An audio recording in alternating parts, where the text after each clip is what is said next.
Hey guys, this is going to be a quick video. I just want to show you this little model I made. I'm going to show it on the screen in a minute. But, yeah, basically I created, and this is based off of Carl Jung's, a couple of his philosophies I was reading on like 2 or 3 websites. And I came to the realization of like the current stage I am right now in my development spiritually. And so I'm going to go ahead and talk about this. So in the core of all of us, or like this first step that all of us seem to start in, is like the third dimension, obviously. But like, if we want to see this really as like steps 1 through 4, because it really is just 4 steps, but it's going to be spaced throughout like our entire life, that would be step 1, which is that self-consciousness. The way we feel about shit, we always going to put it out. We always got to preface it with how we've already been seeing things. The things we always judge ourselves about, like in this like self-deprecating culture, that's an imposing force. Like we are the only ones saying how shit is for ourselves. Like, no one's doing that for us. People might have opinions on what they can only observe from the outside, but ultimately, we are the ones that make the decisions about who we think we are, like, at its final peak, until you give them the trust to let them know, like, you know, what's on the inside. But I call this first part, like, the core of ourselves. I call it the conscious feminine. And I think that's important because this is going to be kind of inverted as we go through our development on this planet, because everything's inverted on Earth, because we came down spirit first into the material. So everything we're looking at is going to seem backwards to us, and that's how we got to approach things in terms of us actually really trying to grow from the inside out and actually seeing how to change our reality for what it is to benefit us and see like a collaborative effect. Because we really should be in a society now where we mutually understand that we all need to focus on ourselves for our own salvation and help, but at the same time have the support around us to try to figure that all out as a group, as a tribe. So self-consciousness, or the core of ourselves, the core of our being, it's inherently like it's a persona. I call it the conscious feminine. And normally when you think conscious, you think masculine because that's the force. When you're conscious, you're putting things in linear order, so you're actually going in a direction. That's a force. But because this is going to be inverted, because we're seeing things from a top-down perspective or more a bottom-up perspective, it's the conscious feminine. Because I guess this isn't really sexist, but this is just more talking about the energies of masculine and feminine. But when you think feminine, you think of self-consciousness. Like, you think of its constant internal judgment. Not for the sake of seeing itself as like less valued as anything else, but because it needs to constantly see where it's at in relation to other people. But that's the funny thing, because like self-consciousness, like when you're self-conscious, you don't really give a shit about other people when you're thinking about it. They're more just, it's a pattern of judgments you have already created from like your home environment. So like, it's not really something you should be judging, like, oh, I'm not the best at communicating, or I'm not the best at being spontaneous, you know? The fact that you're able to address that, and see, this goes right into the next part. This transitions really nicely, because from the third dimensional perspective, or your core of self-consciousness, where you embody the persona, you ignore, as you go through this spiritual development, this is part of the entire path. What becomes a mediator between who you think you are and just being in a state of being, stillness, enlightenment, whatever you want to call it. I don't really care too much about the names. Because, honestly, we don't really have any 6-dimensional people to reference, aside from Jesus. But he was an astrological figure. He wasn't really a historical figure. He might have existed physically at the exact same time as these astrological events, but Jesus primarily is supposed to be the sun. Like, that's why it's like there's the Christ within you. Because the sun is literally within you. You are a solar system. Every physical body has its own solar system. And that's where astrology comes into with the natal charts and whatnot, because where you were born, there were specific planetary positions. But yeah, as you discover the conscious feminine within you, you go through a series of adjustment. And see, this is what I was talking about. You try to, when you're self-conscious and you're constantly judging all the things about you, you get to a point to where you can look outside of that and you start addressing what exactly, like, where did the judgments come from? Like, you start asking yourself, like, what's the fucking point of even judging myself if there isn't a proactive way for me to change it? And that's where you get from the third dimensional mindset to the fourth dimensional mindset, which is already like, you know, my millennial family. This is everybody right now, where we're in a state of self-awareness. That's how we have like a self-deprecating culture, and why memes are so fucking hilarious. Because like, we're so hyper aware of everything around us, naturally we're going to be aware of ourselves. We shouldn't be in a state of complacency where we're going, well, I'm so aware of my shitty problems that I guess I just talk about it and that's it. It's like, no, nigga. The fact that you're talking about it should, I guess, be, you should be utilizing that as a channel. In this fourth dimensional state, as opposed to being at your core of yourself, which is the imposer, now you're the redeemer. Or like the Christ figure, I guess. Where you're able to redeem the aspects of yourself that you originally were rejecting. But this is the point of the fourth dimension. You're going to start being aware of all the shit you hate about yourself. And you have to undergo this progress, because the more you become aware of the shit that you hate about yourself, the more you realize that, like, the stuff that you've championed as yourself isn't really yourself. It's just what you want other people to see you for. So, to me, that's really liberating. Because you see this core, right? Which is inherently a persona, an illusion. But it operates on its own. So that doesn't mean it's fake. It exists for the purpose of making sure you are safe when you were growing up. Okay?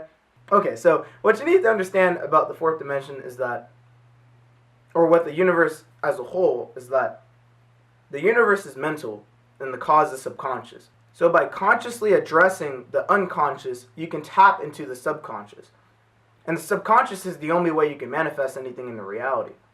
When you're self-aware, you often have so much power that you feel powerless. So it's like, you don't want to move. So that's where, like, the higher octave of being self-aware is, instead of being self-deprecating,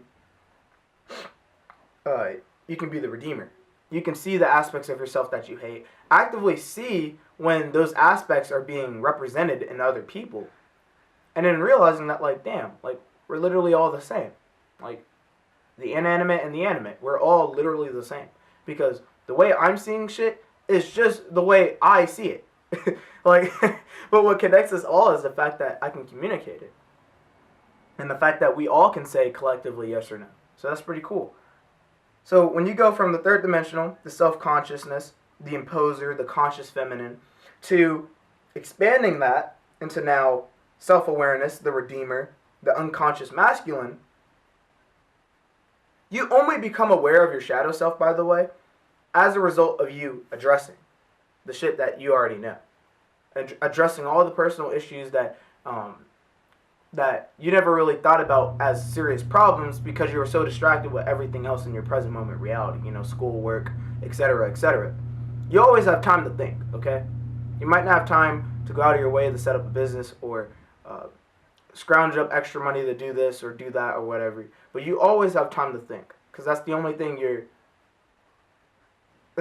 really doing. Everything's based on you thinking in the conscious mind. We're in the third dimension. It just is. We trying to live in the present moment and only the present moment, because that's the only thing that dictates growth and awareness. And so as long as you're in that state, every day ends up feeling more relaxing. You feel so much more in tune with what inner peace is. Like, you always feel like you're in a meditative state, so you don't really need to doubt how things go, regardless of things out of your control. Because really, in reality, the awareness that you don't have control of something outside of your control is the power. The power is in that. The power is in acknowledgement itself, because that's what awareness is. But that's another video. I'm just talking about right now how you can practically work and guide and actually see where you stand right now so that you can move forward, okay? That's all I'm trying to make with this video. That's all I'm trying to say. When you're in a fifth dimensional perspective, you're not constantly in a state of judging yourself. You're just observing things for how they are. And it allows you to make your own damn decisions. So it empowers you, and people seeing how you're empowered empowers them. So, you know, that's basically like the fifth dimensional state is you creating your own fractals. And it's a beautiful thing. Because we do this in every state. It's just these consciousness levels, I don't want you to think that this is like layers of separation. You're literally just broadening your bandwidth, bro. Like, you're just remembering more shit as you go along your progress. And it's amazing because it doesn't matter what age you are. So that's why it normally comes from like a sense of authority where you get like a lot of spiritual teachers. Because a lot of spiritual teachers are like fifth dimensionally aware. And they're teaching fourth and third dimensional perspectives, pretty much. Where I'm currently at now in this fifth dimensional progress, my focus in terms of research and actually like sitting down to take the time to read and shit like that is towards understanding the anima and the animus. Now, I can't really talk much about that. That'll be in another video because this is new to me. This is also connecting to Carl Jung. But basically, the anima is the unconscious aspects of how I perceive women. So for men, you have an anima. For women, you have an animus, like Assassin's Creed. Women, like the animus is the unconscious aspects, that is the unconscious way you see men. But it's important for everyone to know what both of these are. And so I'm in this process right now of studying both, because at first I was like, okay, well, I'm a guy, so I'm going to study the anima so I can understand like the unconscious aspects of the mother figure, so I can understand like why, from the way I was raised by my mom, how I now perceive all women, or what's the inner feminine in me that allows me to express and creatively create videos and do writings and stuff like that, create these like thought models, I call them. But no, because how the fuck am I going to learn, how am I going to learn unity or like merging two aspects of myself if I'm only studying one aspect? It doesn't even make any sense. So that's why I realized it was important to actually study both of them and, not see it one-sidedly. But the fifth dimension is basically about embracing your inner critic. And that's why I say it's not like some shit you won't be able to understand because you're fourth dimensionally aware. That's not what I'm saying. I'm saying that when you're in a fifth dimensional state of mind, by default, your inner critic is just like the natural thought process you have. Or I should say the awareness of your inner critic. You're not letting it control you like it would in the fourth dimension. Because in the fourth dimension, you would call your inner critic, your shadow self, or like your judgmental thoughts, or just negativity as a whole. But no, you can utilize that shit as a tool, because nothing's good or bad. It's the way you're trying to react to it that you put those moral values over them and then say, oh, that's good or bad. Like, what the fuck? How can all of us see different things as good or bad, yet we have main establishments telling us what's supposed to be good or bad? Like, if it really was if those things were really supposed to be concrete, black and white, then we wouldn't have to have discussions over them. And that's the point of actually having discussions about morality itself. Because there isn't any. We create our own sense of morality. So that doesn't mean, anarchy. No, that just means let's think about what the fuck anarchy means. Which is like back in the day with Christianity, how you were called a heretic, or like, that's heresy. You can't be talking about consciousness around these fucking parts, nigga. This medieval Europe. No, to be a heretic, like the word heresy means to choose. So yeah, like take that shit as a compliment. Yeah, you're a heretic because you think differently. You choose how you want to think for yourself. You don't want to just take the established ideals and internalize that as your own values before you're even old enough to say yes or no. Like, what type of bullshit is that? Like, I believe it's ages, like, up until 4 or 5, something like that. I'll put up, like, an article over me to fact check myself. But it's around this age where you don't even have the faculties to think for yourself. And we're already at this time conditioned by our society to go to school and do all this other little shit that trains us to think certain ways. And there's nothing good or bad about it necessarily. It's just acknowledge that's the truth, and that belief systems that you've perceived as like good or bad, just know that like it's not you. It's just stuff you believe. But yeah, of course, the longer I talk about this, the more this starts sounding abstract, because we're literally going from the third dimension to the sixth dimension. And the mediator between our self-consciousness, or us judging how we judges yeah, so self-consciousness is like judging the way we do things. We hate the way we handle activity. But then self-awareness is like knowing that we did that thing in the first place. And then the fifth dimension, which is addressing the two things. What I do, but don't want to acknowledge the others because it's irrelevant. It's only personal, so it's private. And the aspect that I'm still hyper aware of, I joke about it. Because I know everyone else thinks that way. Because I know that it's inherently relatable. I'm not the only one that's had these exclusive experiences. Even though my ego, or the core, or my persona, or my self-conscious, or all these labels, the left brain, this, that, how it wants to convince all these other bandwidths, because it's at my core, it wants to convince all these layers that it's only me that experiences that I'm alone in these thoughts, feelings, and emotions. And that's what's wrong, because that's the core of us, or I guess our root, we believe that's all there is. But that's not true. We are everything. We can't just be one thing and nothing else. We are one thing because we are everything. So it takes a while to really internalize and feel that perspective, aside from just saying it and hearing it. But eventually, you'll feel what the fuck I mean. You might even right now as we're talking, which is great, because I prefer my videos sounding more like I'm talking directly to you. That's why I'm actually going to start a podcast soon. It's going to be called the 0 Point Podcast. So look out for that when that comes out. I might end up splitting it to where I show portions of the podcast on my videos and then, directing you to there. But yeah, the 0 Point Podcast. Check it out when it comes out. But yeah, right now I'm in this current stage. This isn't really a lesson. I just want to show you this model, and that's how this is going to be. This channel is probably just going to be where I'm showing, just like that first video where I was teaching like a practical way to raise your consciousness, I'm showing you just how I think. And I'm putting it into a visual manner and then explaining how I see it. And so I have a lot of things like that. I write a lot of different like models as if they're like scientific propositions or theories. So stay tuned for that. I think I kind of like how I like that style. The reason why this video sounds like it's about to stop now, because it is because I do not know what the sixth dimension is. I haven't experienced it.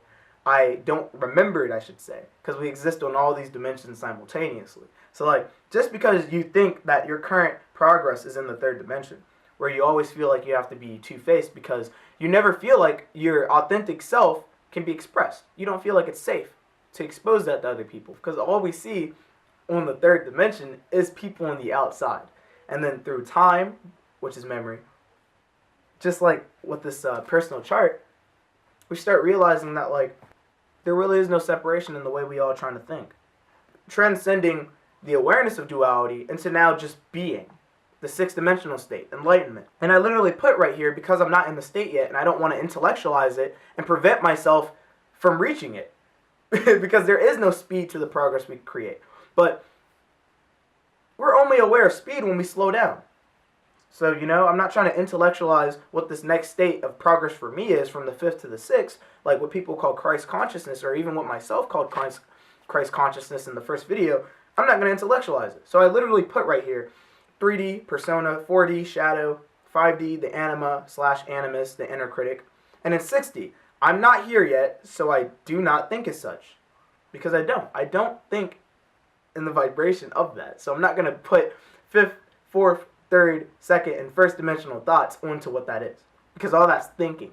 And, in the fifth dimension, you're utilizing thinking itself as a tool to feel shit. Fourth dimension, you're feeling things so that you can think about it later. You put yourself almost in a state of vulnerability on purpose for the sake of experiencing what scarcity is, because you're always in abundance. So yeah, that's what I had right here. The integrated personality, or what Carl Jung calls individualization or individuation, something like that. And I just put like as how like the third dimensional imposer, redeemer, sixth dimension, literally who the fuck knows, And that's the fun in it. We create what we want to understand from it. So, I don't need to put concrete values and tell you how it's going to be. You're going to experience that yourself, and you won't need nobody telling you shit, because you're still progressing. That's all that matters. But what I did call, because this has to do, you can still use the intellect, how I had the conscious feminine for your core, the unconscious masculine for your shell, and then your aura, or the vibration itself. The sixth dimensional state is basically when you become your aura. So like, I just called it subconscious divinity. And that's the state we're all trying to reach. We're trying to be subconsciously divine. We want, as an automatic state of mind, that we know we are everything. We don't want to think about we are everything. We don't want to really even feel that we are everything, because in the third dimension, all we feel is conflict. So no, I don't necessarily want to be the same thing as the people that I'm condemning, I guess, as good or bad. That's why subconscious divinity is what is attained in the sixth dimension. That's pretty much all I can say about it. When you're in the sixth dimensional frequency, when you're Christ conscious, when you're enlightened, when you've transcended the awareness of duality, fourth, fifth, sixth, transcending duality, you're now subconsciously divine. And so naturally you'll have new faculties for that. Your DNA will reflect that new consciousness shift. But I don't know what it is, and I don't know any sixth dimensional people, so I want to explore that shit myself. That's my little surprise. I don't know if this video is getting too long. I'm pretty sure it is, because I did a lot of repeating, because this was, I had the idea when I woke up to create this, and then I was just like, fuck it. I'm home now. I'm not in Charlotte anymore, so I could use mom's camera again. So I was like, yeah, let me record. I have no excuse for not creating videos in whatever way I can. I should just be able to go, oh, idea, fucking record, and then start talking. And I realized, like, whenever other YouTubers I watch, I mean, they do the same shit. It's just, I was seeing it like they have some magic, like, tool that they use to push them forward and, like, give them self-initiative. But it's not. It's just, you can't hold on too long onto the ideas you first have. You have to, I don't like the word execute. It sounds too, like, Gary Vee. Like, it sounds too, like, and there's nothing wrong with Gary Vee. I fucked with him. Like, I watched a lot of his videos in the past when I was really getting into, like, doing a business now. It's just, that approach stopped working for me at a certain point in time because it was like, rest needs to be valued as much as your ability to drive. Like, how the fuck are you going to be able to keep moving forward if you're not having break periods in between?